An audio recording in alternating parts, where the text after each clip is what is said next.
I went to Europe to do my spaghetti western, and before I left, I'd done a series of commercials for Nestle's Quick, in which I played. In 1967, Adam West put on his Batman costume one last time for a secret project. He filmed something in London that disappeared for over 50 years. No American fan had ever seen it. Not even the biggest Batman collectors knew it existed. The footage was locked away in British archives, forgotten by everyone. Then in 2018, someone found it during a search for lost TV history. What Adam West said in that missing scene shocked viewers. The discovery proved that even the most famous superheroes can hide dark secrets. In 1964, Ed Graham Productions picked up the rights to develop a Batman TV series. The idea was to make a straightforward Saturday morning adventure, something in the style of the Adventures of Superman that CBS had aired for children back in the 1950s. The plan was to cast Mike Henry, an NFL linebacker who later became Tarzan, as the first live-action Batman on television. By 1965, CBS was close to signing the deal, but weeks of talk stalled. The network never picked up the show. If it had gone through, Batman might have ended up as a tame children's program, which could have crushed the character's place in pop culture for years to come. Henry soon left the project to play Tarzan, and the whole plan collapsed just before filming was set to begin. That failure meant the world never saw a Saturday morning Batman. But it also cleared the way for the prime-time version that later took the world by storm. That same year, something unexpected happened at Hugh Hefner's Playboy Mansion in Chicago. Hefner decided to screen all 15 episodes of the old 1943 Batman serial. The gathering was filled with celebrities and socialites. At first, it looked like nothing more than a nostalgic party, but it set off a cultural reaction that no one had predicted. Guests dressed up, shouted at the screen, booed the villain, and cheered during the action. The New York Times and other outlets covered the screenings, noting the wild atmosphere. Suddenly, Hollywood executives began to see Batman in a new light. The old serial, once forgotten, had become trendy again.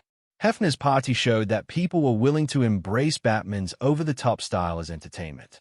Without that event, the character might have stayed locked away in dusty film reels. In 1965, Columbia Pictures took advantage of the buzz and recut the 1943 serial into a single 4.5-hour film called An Evening with Batman and Robin. It premiered at the Playboy Theater in Chicago and quickly spread to R2 cinemas and college towns. Crowds poured in, with theaters selling out, midnight showings and concessions hitting record sales. Some theaters even split the screenings over 2 days, with 7 chapters on Saturday and 8 on Sunday. Reports described lines stretching around the block, with fans showing up in costume. The success stunned Columbia executives and also caught the attention of ABC. The numbers told the story clearly. Batman could draw huge audiences. Those ticket sales and headlines convinced the network that a live-action Batman show could be a major hit. Around this time, Yale Udolph, a young executive at ABC, stepped into the spotlight. Udolph had been a Batman fan since he was a child, and after seeing the audience reaction in Chicago, he believed more than ever that the character belonged on television. He began pushing the idea at every meeting, even shouting, "We ought to do Batman," at his bosses. At first, they laughed him off, but Udolph refused to stop. He wrote a full proposal for a stylish series that mixed elements from James Bond and the Man from UNLE. His persistence became legendary. Some ABC executives even admitted they started reading Batman comics in secret, hiding them inside business magazines on cross-country flights. In the end, Udolph's determination played a key role in convincing ABC to take the gamble. When William Dozier was hired as the producer in 1966, he admitted something surprising. He had never read a comic book before. When he finally picked up a few Batman issues for research, he found them so strange that he decided the material couldn't be taken seriously at all. Gadgets like shark repellent bat spray and storylines about Batman surfing against the Joker convinced him that the only way forward was comedy. Rather than copying the comics directly, he chose to make the show a campy parody. It was a bold choice at a time when American culture was already filled with satire. From Andy Warhol's art to Lichtenstein's comic-inspired paintings, the result was unlike anything on television. Bright costumes, exaggerated villains, and words like POW and BAM flashing across the screen defined the style. Dozier's approach worked. When Batman premiered in January 1966, it became an instant sensation. Not everyone supported Dozier's vision. The famous espionage novelist Eric Amler had originally been hired to write a feature-length Batman movie to launch the series. But as soon as he learned that Dozier planned to turn the character into a pop art comedy, he walked away from the project. Known for serious thrillers, Amler wanted nothing to do with satire. His sudden exit showed just how unusual Dozier's idea was. Hollywood rarely saw a writer abandon such a big assignment simply because he disagreed with the direction. Casting was another turning point. In 1965, 2 full-screen tests were filmed. One featured Adam West and Burt Ward. The other starred Lyle Wagner as Batman and Peter Dial as Robin. Wagner was the safer choice. He was already known in Hollywood and had the look executives expected. West, however, was almost unknown.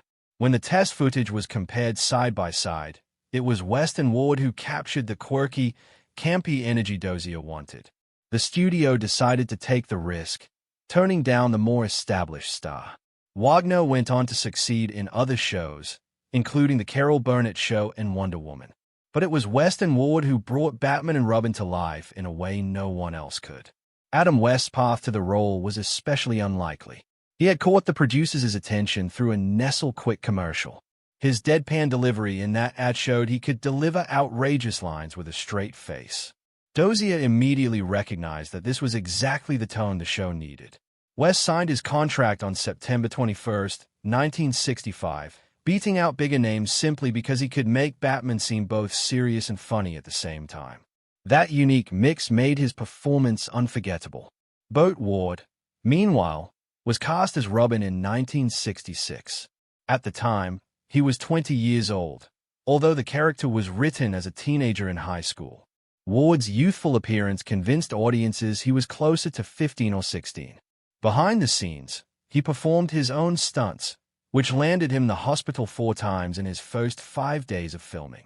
The injuries showed how much he threw himself into the role. Fans debated his real age for years, but his energy and athleticism sold the character perfectly. Supporting the 2 leads were experienced stage actors who added weight to the show.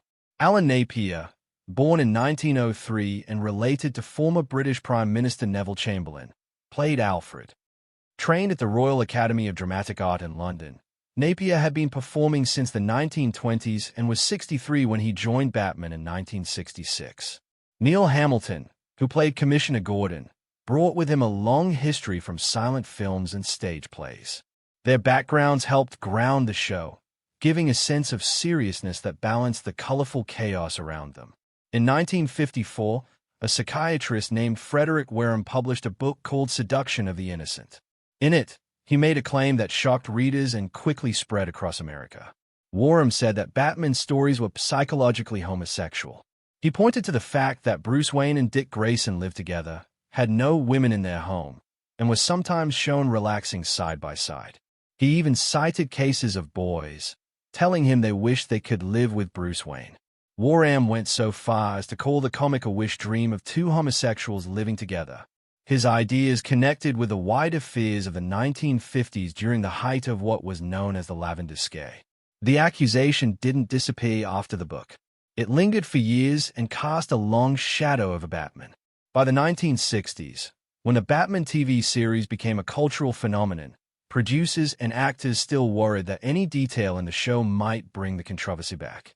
Even dialogue, costumes, or storylines were carefully watched, making Batman one of the most closely analyzed children's shows of its time for hidden social meaning. The tension broke into the open in 1967 when a magazine called TV Radio Album ran an article titled The Whisper Campaign Against Batman and Robin. It was only 2 pages long with the rest of the spread filled with photos of the costumed heroes. But its words carried weight. For the first time, a mainstream publication discussed the rumors about Batman and Robin's relationship and about the actors Adam West and Burt Ward.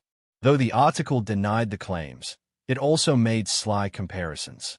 One line read, "Though both of them must have heard the whispers like Liberace some years ago, they are doubtless laughing all the way to the bank." The remark was a nod to the famous pianist Liberace, who in the 1950s had sued newspapers for implying he was gay and had once joked that he cried all the way to the bank after winning damages of $8,000, about $22,000 at the time. By referencing him, the magazine fed the rumors while pretending to dismiss them. It showed how deeply the whispers had grown, turning into a public flashpoint for debates about sexuality in television in that era. The comparisons to Liberace were not casual. They revealed how coded language and sly allusions allowed writers to raise the subject without making direct accusations. The TV Radio album article leaned into this technique, knowing readers would connect the dots. The piece suggested that, like Liberace, the Batman stars were in on the joke, enjoying their fame while ignoring the gossip. But for the producers of the show, the rumors were no joke. They feared that the idea of a homosexual atmosphere around the series could drive away sponsors and the family audience. ABC executives quickly stepped in. Their solution was to rewrite parts of the show to make Batman's attraction to women more obvious. One striking example came in a scene where Batman tells Robin that his interest in pretty supervillainess was due to the first oncoming thrusts of manhood. The line was heavy-handed, but it was deliberate. From then on, the scripts often included Batman showing interest in women, even if it felt unnatural for the campy style of the series. It was a calculated move to reassure the audience and sponsors that the Caped Crusader was safely heterosexual. The campaign didn't stop with the scripts. Behind the scenes, the studio launched a publicity drive to present Adam West and Burt Ward as undeniably masculine. Magazines and press kits showcased them practicing karate, talking about their marriages, or showing off their children. Even their workouts and hobbies were framed as proof of manliness. The effort was almost desperate, but it reflected how much pressure was on the actors and the network. A simple rumor in the 1960s could threaten not just a star's reputation, but the success of an entire series. Meanwhile, the show itself began to face problems that had nothing to do with rumors. In January 1966, Batman exploded onto television screens and was an instant sensation. At its peak in February, it was watched in 14 million homes, grabbing an astonishing 42% of the viewing audience. But the excitement didn't last. By March 1966, the Wednesday night episodes had dropped so much that they barely stayed in the weekly top 20. ABC memos at the time admitted that the novelty was wearing off and that the formula was already starting to feel repetitive. The phrase Batman fatigue began making the rounds. By the summer of 1966, the decline had turned into a collapse. Just months earlier, Batman had been one of the most popular shows in the country. But an Associated Press article on August 11th reported that ratings had taken a sharp decline and Batman no longer appeared on the list of top-rated programs. Merchandise was still selling well, but the viewers were gone. Networks had expected some drop in the summer months, but this was far steeper than usual. The craze that had influenced fashion and slang was already fading into the past. The Batman movie, released in 1966, was supposed to revive the excitement. The studio poured money into promotion and expected a major hit. Instead, the film earned only $1.7 million at the box office. It performed at 122% of a normal film in 20 key cities, but studio experts had expected closer to 200% for a true hit. Merchandise sales stayed strong, but the movie itself failed to make a profit. The letdown shocked both 20th Century Fox and ABC, who had counted on the film to extend the life of the franchise. When the second season began in September 1966, the ratings told a grim story. Batman averaged in 34th place across all shows on television, a devastating drop from its top 5 position earlier that year. Some episodes even slid into the 40s in the rankings. Adding new villains like the Archer and Catwoman didn't help.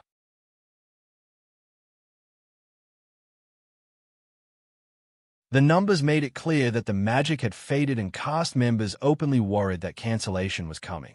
The most surprising piece of so-called banned Batman content from the 1966 era wasn't an American TV episode at all. It came from London in May 1967 when Adam West stepped into his Batman costume to film a road safety message for British children. For more than 50 years, no one had seen this footage. Not even the most devoted American Batman fans knew it existed. The film was finally brought back to light in 2018 when the archive group Kaleidoscope discovered it during a campaign to recover the United Kingdom's top 100 missing television clips. Until then, it had never been screened outside Britain, and most assumed it was lost forever. When the public finally saw it in 2018, it felt like uncovering a hidden treasure from both superhero and British cultural history. In the clip, Batman uses his fame to teach children the curb drill, Britain's version of road safety rules. Standing on a quiet street, Adam West warns children about the deadly daily danger they face when crossing the road. He demonstrates the steps with calm authority. Stop at the curb, look right, look left, look right again, and only cross when it's safe. He stays fully in character as Batman, blending the American superhero image with British safety advice in a way no other actor has ever done. For decades, the film remained unknown, making its 2018 rediscovery a powerful reminder that even the biggest franchises can lose pieces of their history. The first public showing took place on April 14, 2018 at Birmingham City University. The screening marked the beginning of Kaleidoscope's nationwide search for 100 lost television gems, including episodes of Doctor Who and The Avengers. The event drew both professionals and longtime fans, many of whom were stunned to learn that Batman had once starred in a forgotten road safety film. The rediscovery proved how much important media still lies hidden in archives and private collections, waiting to be found. Another piece of Batman history that puzzled fans involved the singer Leslie Gore. She appeared as Catwoman's sidekick, Pussycat, in the two-part episode Scat Dawn Catwoman, which aired on January 25, 1967. During the story, she performed two songs, California Nights and Maybe Now. While California Nights remained, Maybe Now vanished from American reruns for reasons no one has ever explained. The song had been written with her brother, Michael Gore, and released as the B-side of her single, Treat Me Like a Lady. Although some print and foreign broadcasts still included it, American cable reruns and MeTV airings cut the performance. Many viewers never knew it existed, turning the missing number into one of the show's oddest mysteries. There was also a controversial moment involving Commissioner Gordon. In one version of the show, Batman takes him into the Batcave where Alfred uses Bat sleep spray to knock him unconscious so he will forget seeing the hero's secret identities. Some syndications trimmed this scene or removed the gassing entirely as producers worried about showing a police commissioner being drugged, even in a campy context. Other versions downplayed Gordon's presence in the Batcave altogether. The edits showed how even light-hearted television had to watch its boundaries, especially with millions of children watching. Not all the unusual stories from the Batman era came from the screen. In the late 1960s, Adam West was banned from Aspen, Colorado for 15 years after a notorious party spiraled out of control. He later admitted liquor, yes. Women, yes. Police, yes. Rumors at the time described him as a Hollywood hellraiser. Some claimed the ban stemmed from noise complaints and property damage, though no criminal charges were ever filed. Exactly 15 years later, West received a letter from Aspen officials confirming he could return. The episode cemented his reputation as more than just a television superhero. Off-camera, West and Burt Ward became just as famous for their nightlife as they were for fighting Gotham's villains. Ward later admitted that they often encountered eager fans while still wearing their costumes. In his autobiography, he described encounters that shocked readers and embarrassed the show's producers. He even claimed he once escaped a jealous husband by leaping from a motel window into the mud. These tales added to the rumors swirling around the stars, while West himself argued that Ward exaggerated many of them. Still, the gossip strained their working relationship and worried network executives who feared the show's family-friendly image could be damaged. Even their co-stars added to the show's legend. Cesar Romero, who played the Joker, famously refused to shave his mustache. Instead, the makeup team covered it with thick white paint for all 120 episodes in the 1966 film. The faint outline is still visible in close-ups, making Romero's Joker unforgettable. What started as a personal vanity became one of the most talked-about quirks in the entire Batman franchise. Behind the scenes, the cast often lived as wildly as their on-screen characters. According to both West and Ward, their success led to endless parties filled with late nights, alcohol, and constant attention. These gatherings sometimes lasted until dawn, leaving actors tired during filming and forcing makeup crews to work extra hard to keep them looking fresh. Account from the time confirmed that the off-camera chaos occasionally rivaled the outlandish adventures that aired each week.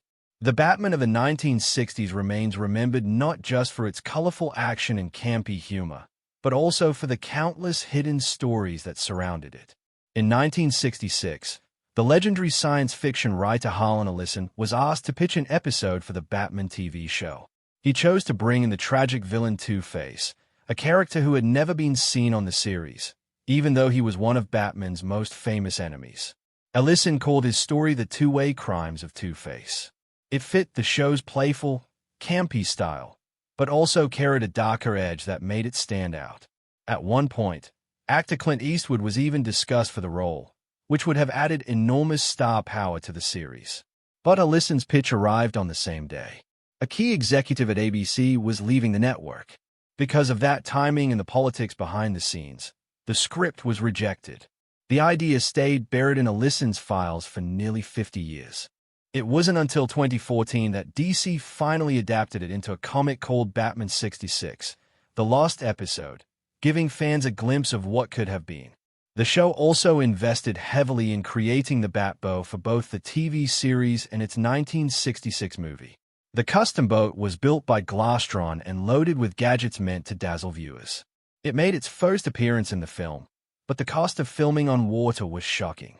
Each scene required special equipment, more crew, and extra safety measures, often adding thousands of dollars per shoot. Because of the cost, producers used the Batbow only sparingly, and soon it was locked away in storage. For fans, it became almost mythical, a reminder of how tight budgets forced the show to cut back on some of its most exciting ideas. By the third season in 1968, Batman's ratings had collapsed. ABC can-led the show abruptly, but just as hope seemed gone, NBC showed interest in saving it with a fourth season. Then a stunning mistake was revealed. The producers had already bulldozed the sets, including the Batcave, Wayne Manor, and Commissioner Gordon's office. The cost to rebuild them was estimated at several hundred $000, equal to more than $2 million today. When NBC learned of this, they dropped the idea. What could have been a rescue for the series ended in what is now remembered as one of television's most expensive production blunders. For years, fans believed NBC had seriously planned a fourth season, but official records tell a different story. Ratings had already hit their lowest point, and the budget was running at a loss. Only 17 episodes were ordered for the third season, and costly features like the Batbow were either dropped or rarely used. Once the sets were destroyed, the expense of rebuilding them was too high for 1968 television. Beyond a brief inquiry, NBC never moved forward. The idea of a lost fourth season remains more of a legend than reality, with documents showing it was financially impossible from the start. While Batman was still popular, producers had explored spin-offs. One was a Batgirl series, and a pilot was even filmed, though she ended up being added to the main show instead. Other ideas included a show for Robin and even one that would highlight other DC heroes, a kind of early Justice League. Some of these projects made it to the pitch stage with concept art and network discussions. But when Batman collapsed in its third season and the sets were destroyed, every spin-off was cancelled. Some were dropped just days before casting was set to begin. Network memos from 1967 and 1968 confirm that the end of Batman also meant the end of any chance to build a larger superhero universe.